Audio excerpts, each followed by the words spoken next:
देखिए बेटा, class 10 exercise 4.3 4.3 करने से पहले आप लोगों को पता होना चाहिए, एक सूत्र इस्तेमाल होता है जिसका नाम है श्रीधराचार्य सूत्र का सत्यापन। देखो बच्चे क्या करते हैं आजकल कि सूत्रों को रटते हैं, याद करते हैं, ऐसा मत कीजिएगा आप लोग उनको बनाना सीखो। सूत्र का सत्यापन होता कैसे है, कहां से निकलता है, आप लोग रटना बिल्कुल भूल जाइएगा। उस चीज को आप लोग बनाना सीखो, उस पॉइंट को बनाना सीखो। तो मैं आप लोग श्रीधराचार्य सूत्र का सत्यापन मैं यहाँ करा रहा हूं आप लोगों को। आप हमारे चैनल से जुड़े रहेंगे तो आपको प्रत्येक सूत्र का सत्यापन पहले होगा, उसके बाद हम क्वेश्चन कराते हैं। आप लोग जुड़े रहिएगा ओनली के सेशन से। तो यहाँ पर सबसे आप पहले लिखेंगे द्विघात समीकरण। द्विघात समीकरण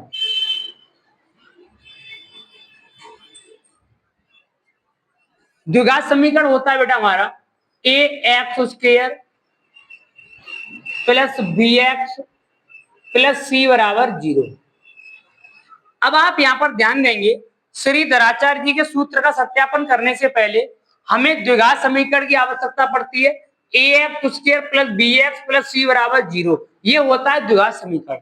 अब यहाँ पर क्या होता है, ये हमारा सत्यापन होता है पूर्ण वर्ग बना करके। पूर्ण वर्ग बना करके जब हम इसको पूर्ण वर्ग बनाएंगे तो यहाँ पर एक्स उसके गुणांक नहीं होना चाहिए, एक्स उसका गुणांक नहीं होना चाहिए। अब हम यहाँ से एक्स उसका गुणांक को हटाएंगे तो कैसे हटा रहे हैं देखिएगा।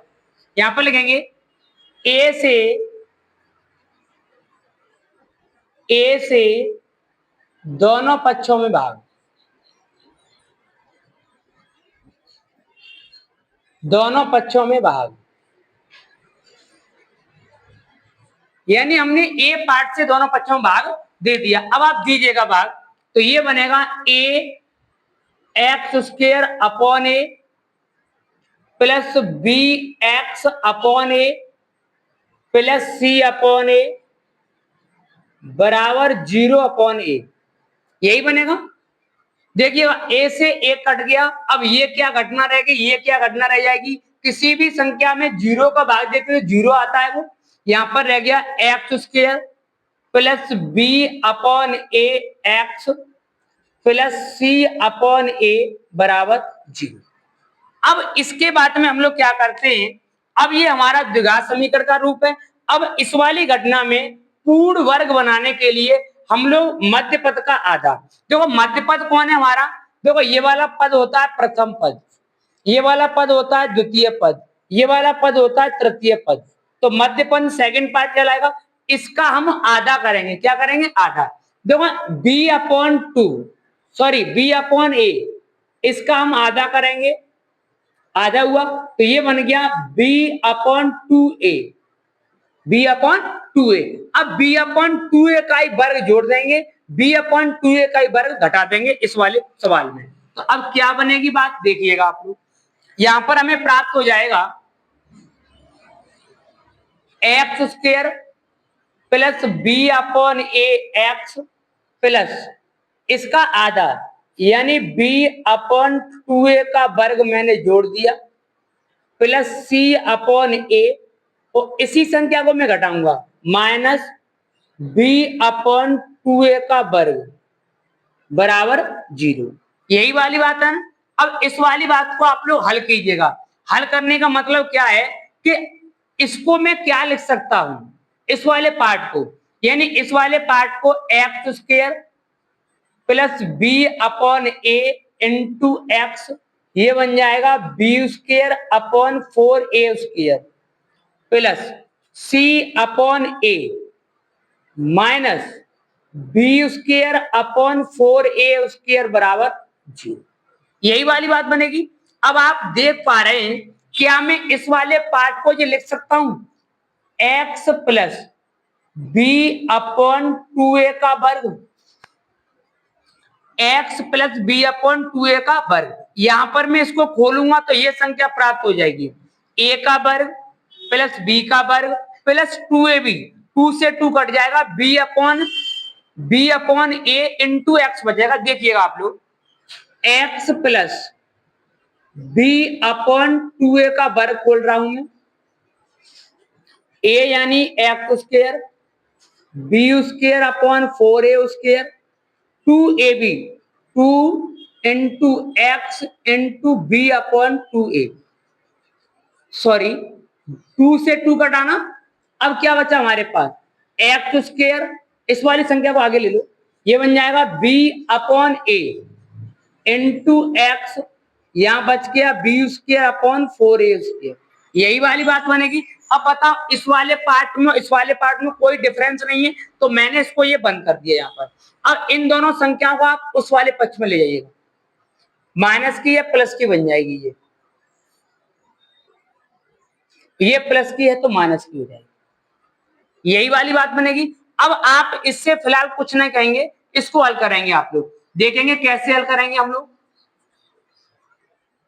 ये बनेगा x plus b upon 2a का वर्ग बराबर, इसका एलसीएम हो जाएगा 4a स्क्वायर, इससे ये कटा, कौन आ गया बी स्क्वायर माइनस ए से ए कटेगा तो क्या रह जाएगा 4a, तो ये बन जाएगा ऊपर 4a से।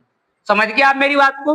अब इस पर क्या लगा हुआ है वर्ग, वर्ग घटाएंगे तो क्या लग जाएगा वर्गमूल, तो यहां पर घटना बन जाएगी x plus b upon 2a बराबर रूट में B square minus 4ac upon 4a square, यही वाली बात बनेगी।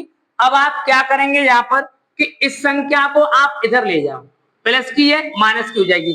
एक बात और, जब मैंने यहां से वर्ग को ट्रांसफर किया है किसमें आ गया ये वर्गमूल में, तो वर्गमूल में संख्या पॉजिटिव भी हो सकती है नेगेटिव भी हो सकती है, हम इसको डेफिनेट नहीं कह सकते हैं कि पॉजिटिव है या नेगेटिव है।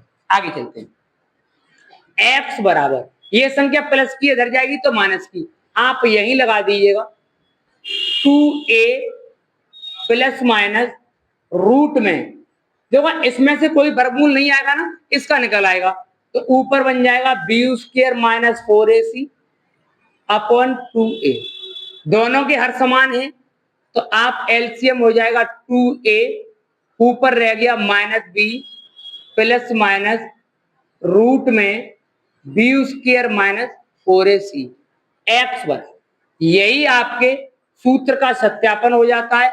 इस प्रकार से श्रीधराचार्य जी का सूत्र होता है एक्स बराबर minus b plus minus root में B square minus 4ac upon 2a, उतारेंगे आप लोग। देखो बेटा अब चलते हैं एक्सरसाइज 4.3। अब 4.3 में क्या है हमारा, यहाँ पर कह रहा है निम्न द्विघात समीकरणों के मूलों की प्रकृति ज्ञात कीजिए, यदि मूलों का अस्तित्व हो तो उन्हें ज्ञात कीजिए। अब आप लोग ध्यान देंगे, हम आते हैं क्वेश्चन नंबर फर्स्ट पर। क्वेश्चन नंबर फर्स्ट क्या है हमारा, यहाँ पर क्वेश्चन नंबर फर्स्ट ये है 2x square minus 3x plus 5 बराबर 0। क्योंकि आप लोग द्विघात समीकरण हल करने से पहले आपको इसका बेसिक कॉन्सेप्ट पता होना चाहिए, क्या होता है इसमें, कैसे इसको हल करते हैं। द्विघात समीकरण को हल करने से पहले देखो इसमें कितने पद है हमारे पास, 3 पद हैं, प्रथम पद द्वितीय पद तृतीय पद। अब इसमें पहला रूल क्या रहेगा बेटा हमारा, फर्स्ट रूल,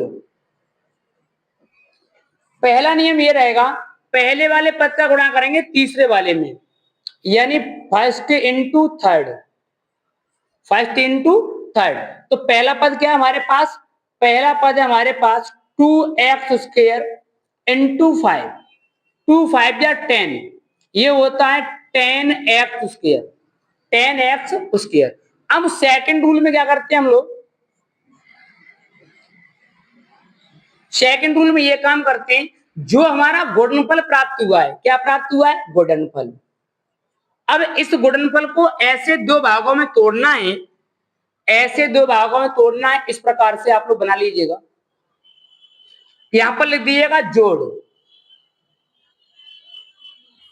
जोड़ने पर क्या प्राप्त हो, मध्य पद यानी माइनस का 3x। यहां पर लिख दीजिए गुणा, गुणा करने प्राप्त होना चाहिए 10x स्क्वायर, 10x स्क्वायर। अब यहां पर सेकंड रूल हमारा है 10x स्क्वायर, 10x² को ऐसे दो भागों में तोड़ना है कि अगर उनको हम जोड़ लें या घटा लें तो -3 आना चाहिए और उनका गुणा करें तो प्लस का 10x² आना चाहिए। अब आप लोग क्या बनाएंगे यहाँ पर, अब देखो बनाने के लिए ये आपका यहाँ पर बनेगा 10, 2 से डिवाइड करेंगे 5 बार, 5 से डिवाइड करेंगे 1 बार, तो ये बन जाएगा हमारा यहाँ पर 5 इंटू 2, 5 इंटू 2, तो ये क्या बन गया 10 बन गया। परंतु अगर हम इसको जोड़ रहे हैं तो यहाँ पर ये माइनस का आ रहा है, यानी इसको लिखेंगे -3x और प्लस का 2x, कितना हुआ -3, परंतु या तो प्लस का लिया है हमने तो ये इस प्रकार से फैक्टर नहीं बन रहा है। जब ये ऐसे फैक्टर नहीं बनेगा तब हम इसमें इस्तेमाल करते हैं द्विघात समीकरण। द्विघात समीकरण क्या है, अब आप देखेंगे इस वाले पार्ट को, देखिए बेटा। अब यहां पर हम लोग क्या करेंगे, हम लोग लगाएंगे द्विघात समीकरण। द्विघात समीकरण का रूप क्या होता है आप लोग जानते ही हो, द्विघात समीकरण ये रूप होता है ax² plus bx plus c बराबर 0। अब यहां से करेंगे तुलना, क्या करेंगे तुलना, तुलना करेंगे x² यहां भी है, x² यहां भी है, a की वैल्यू कितनी हुई 2, x यहां भी है, x यहां भी है, b की वैल्यू कितनी हुई -3, c की वैल्यू कितनी हो जाएगी हमारे पास 5। बात क्लियर हुई। अब हम यहां पर इस्तेमाल करते हैं बेटा विभक्तर का, क्या इस्तेमाल करेंगे विभक्तर का। विभक्तर क्या होता है समझेंगे पहले, विभक्तर d बराबर होता है b² माइनस 4ac। अब इसकी 3 घटना है ये वाली, देखिए बेटा। अब विभक्तर के बाद में विभक्तर का सूत्र होता है d बराबर b² माइनस 4ac। पहले आप इन 3 पार्टों को समझो, नोट पॉइंट, नोट का मतलब होता है बहुत इंपोर्टेंट पॉइंट। मूल वास्तविक हो, मूल वास्तविक कब होंगे, मूल वास्तविक जब ही होंगे जब 0 से बड़ा मान होगा किसका विभक्तर का। 0 से बड़ा कौन होगा विभक्तर होगा आप लोगों का। 0 से बड़ा का मतलब ये है कि 0 से बड़ी संख्याएं 1 2 3 4 5 6 7 8 इस प्रकार संख्या आएंगी तो हमारा क्या हो जाएगा, ये मूल वास्तविक होंगे। आगे मूल बराबर, मूल बराबर का मतलब यहाँ पर ये है कि विभक्तर का मान किसके बराबर होना चाहिए 0 के बराबर, विभक्तर का मान बराबर होना चाहिए 0 के बराबर। तो कैसे होंगे, मूल बराबर होंगे। मूल वास्तविक नहीं हो, मूल वास्तविक न होने का कारण यही है कि 0 बड़ा हो और विभक्तर छोटा हो।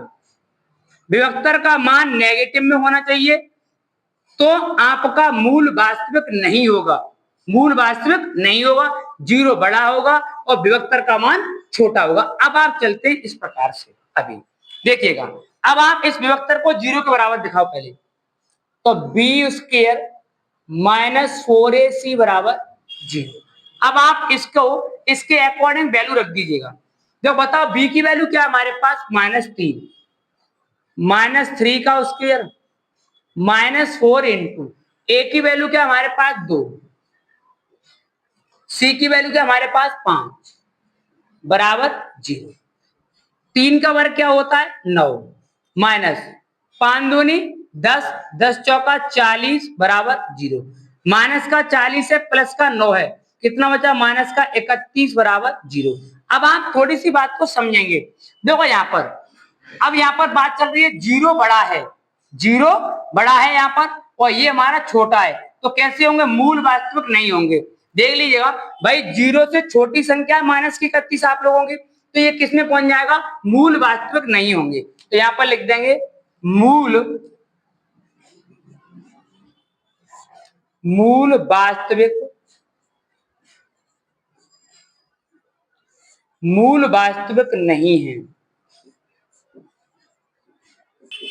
बात समझ गए आप लोग। अब इसमें क्या कह रहा है पहले देखो, यदि मूलों का अस्तित्व हो तो उन्हें ज्ञात कीजिए। अगर अस्तित्व होने का मतलब ये है यहाँ पर कि वास्तविक मूल होगा तो निकालेंगे, मूल बराबर होगा तो श्रीधराचार्य जी लगाएंगे।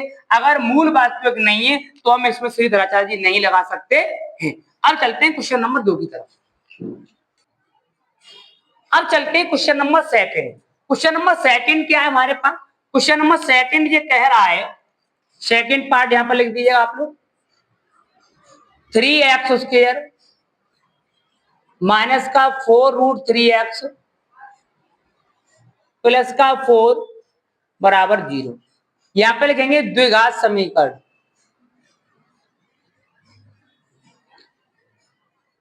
द्विघात समीकरण, द्विघात समीकरण क्या है? ax²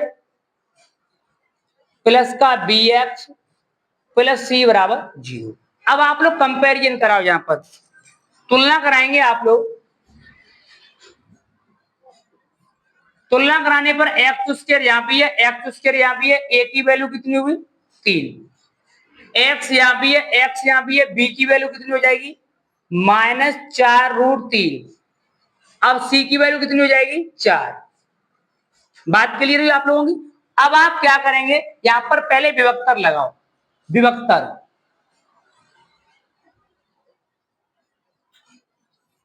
विभक्तर होता है d बराबर b² माइनस 4ac, यही होता है ना। अब आप इसको एक बार 0 के बराबर दिखाओ, b² माइनस 4ac बराबर 0। आ जाइएगा पॉइंट पर। b की वैल्यू क्या है? -4√3 का वर्ग -4 इंटू a की वैल्यू क्या है? 3। b की वैल्यू क्या है हमारे, c की वैल्यू क्या है हमारे पास? 4 बराबर 0। माइनस माइनस प्लस, 4 का वर्ग 16 और √3 का वर्ग 3, -4 चौका 16 और 16 तिया 48 बराबर 0। 16 तिया 48 -48 बराबर 0, कट गया, 0 बराबर 0। अब आप देख पा रहे हैं, देखो विभक्तर का मान किसके बराबर होना चाहिए? 0 के बराबर। विभक्तर का मान किसके बराबर है? 0 के बराबर। तो आप लिख देंगे मूल बराबर है, मूल बराबर है। जब भाई मूल बराबर है तो अस्तित्व है इसका। अब आप यहां पर इस्तेमाल करेंगे श्रीधराचार्य जी, श्रीधराचार्य जी। श्रीधराचार्य जी का सूत्र होता है x बराबर -b प्लस माइनस रूट में b² माइनस 4ac अपॉन बेटा 2। यही होता है ना। अब आप आ जाइएगा, हमें बताइएगा b की वैल्यू क्या है? b की वैल्यू है -4√3 या माइनस है प्लस 4√3 प्लस माइनस रूट में -4√3 का वर्ग -4 गुणा a की वैल्यू क्या हमारे पास? 3, c की वैल्यू क्या है? 4। आ जाइएगा अपॉन 2a, 2 इंटू a की वैल्यू क्या हमारे पास? 3। आगे आ जाओ, 4√3 प्लस माइनस प्लस हुआ 48 लिख दे सीधा सीधा। अरे भाई 4 का वर्ग 16, रूट से इस कट जाएगा, 16 3 48 और 48 बटे 2 तिया 6। ये पार्ट क्या हुआ? 0 हुआ। यहाँ पर 0 होने के बाद हमारे पास बचा क्या? हमारे पास बचा 4√3 बट्टे 6, 2 दूनी 4, 2 तिया 6, ये बन गया 2/3 और √3, 2/3 √3। यहीं से आप पे दोनों मूल निकल आएंगे, कोमा करके लिख देंगे आप लोग यहाँ पर 2/√3। समझ गए आप मेरी बात को? यही आपके क्वेश्चन का आंसर हो जाएगा। देखते हैं तीसरे वाले पार्ट में। अब चलते हैं बेटा तीसरे वाले पार्ट। पार्ट नंबर 3 क्या कह रहा है? सवाल है 2x² माइनस का 6x प्लस का 3 बराबर 0। यहां पर आप लिखेंगे द्विघात समीकरण। क्या लिखेंगे? द्विघात समीकरण। द्विघात समीकरण क्या होता है? ax² plus bx plus c बराबर 0। आप यहां से तुलना कराइएगा। तुलना कराएंगे तो x² यहां भी है, x² यहां भी है, ए की वैल्यू 2, बी की वैल्यू -6, सी की वैल्यू 3, यही वाली बात बनेगी। अब आप किसका इस्तेमाल लेंगे? विभक्तर का।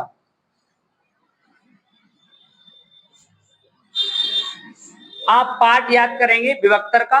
तो विभक्तर क्या है? पार्ट में d बराबर b² माइनस 4ac। अब इसको 0 के बराबर दिखाओ, b² माइनस 4ac बराबर 0। इसके अकॉर्डिंग वैल्यू निकालो पहले। b की वैल्यू क्या है? -6 वर्ग -4 इंटू ए की वैल्यू क्या है? 2, सी की वैल्यू क्या है? 3 बराबर 0। माइनस माइनस प्लस 36 और 2 तिया 6, 6 चक 24 बराबर 0। 36 में 24 क्या? 12 बचा, 12 बराबर 0।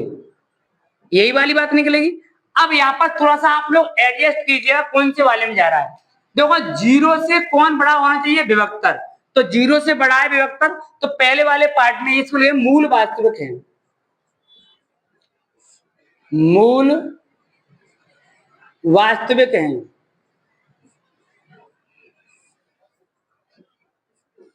जब मूल वास्तविक है तो अस्तित्व है, तो अब हम क्या लगाएंगे? श्री धराचार्य, श्री धराचार्य जी। श्री धराचार्य सूत्र होता है x बराबर -b प्लस माइनस रूट में b² minus 4ac upon 2a upon 2a। अब बताओ b की वैल्यू क्या है? b की वैल्यू -6 है, यहाँ पे माइनस है, तो minus minus plus, plus minus. अब यहाँ पे लिखेंगे -6 का स्क्वायर -4 इंटू ए की वैल्यू क्या है? 2, बी की वैल्यू क्या है? सी की वैल्यू क्या है? 3 अपॉन 2a, 2 इंटू ए की वैल्यू क्या है? 2।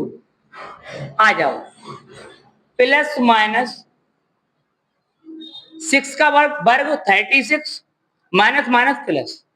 देखो 4 2 जा 12 और 12 3 जा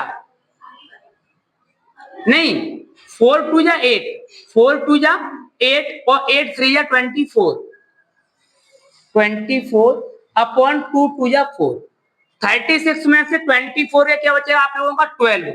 इधर देख लीजिएगा, x बराबर 6 प्लस माइनस रूट में बचा 12 अपॉन बचा 4। देखो 12 को हम लिख सकते हैं 4 इंटू 3। अरे 12 को लिख देंगे 4 इंटू 3, तो ये इसका वर्गमूल ले लेंगे हम लोग। तो 6 प्लस माइनस 2√3 अपॉन 4। अब यहां से आपको दो वैल्यू प्राप्त होगी, एक तो नेगेटिव वाली और एक पॉजिटिव वाली।